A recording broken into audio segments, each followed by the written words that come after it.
یعنی کہ صاحب ایسی احادیث جو خبر واحدہ کے ذریعے ہم تک پہنچی ہوں وہ ایسی احادیث سے کم اوتھینٹک ہیں جن کے راویوں کی چین انبروکن ہے؟ نہیں، دیکھیے خبر واحد کا مطلب یہ ہوتا ہے کہ جو خبر تواتر کے درجے پر نہیں پہنچی، یہ محدثین کی اصطلاح ہے.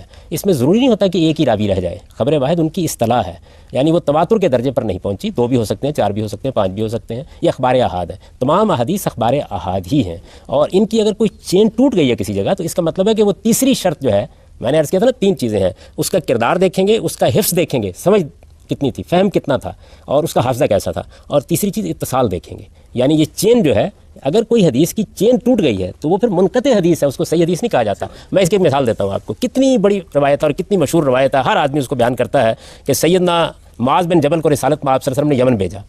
تو ان سے یہ پوچھا کہ اگر تمہیں کوئی مسئلہ پیش آئے گا تو کیا کرو گے؟ انہوں نے کہا قرآن میں دیکھوں گا. اگر قرآن میں نہ ملے، ان کا سنت میں دیکھوں گا. اگر وہاں بھی نہ ملے تو انہوں نے کہا کہ میں پھر اپنی عقل کو استعمال کر کے اجتہد و برائی ولا آلو جودا، یعنی میں اپنی رائے اپنی عقل سے کام لے کر اجتہاد کروں گا اور اس میں کوئی کمی اپنی طرف سے نہیں کروں گا. یہ انہوں نے فرمایا. اب یہ روایت دیکھیے کتنی شاندار ہے. تمام لوگ اس سے استدلال کر رہے ہیں، اس روایت کو علماء اصول بیان کر رہے ہیں، اس کو ہر آدمی اپنی کتاب میں لکھ رہا ہے. لیکن اگر فن حدیث کے لحاظ سے دیکھیں تو یہ روایت منقطع ہے. کیوں؟ اس کی چین میں ایک جگہ ایک راوی یہ کہتا ہے کہ ہم نے حضرت معاذ کے ساتھیوں سے یہ بات سنی، ساتھیوں کا نام نہیں لیتا. تو محدثین آپ کہتے ہیں کہ نہیں، جب تک ہمیں بتایا نہیں جائے گا پن پوائنٹ کر کے کہ نام کس کا تھا، کون آدمی تھا، ہم تحقیق کیسے کریں گے اس کے بارے میں؟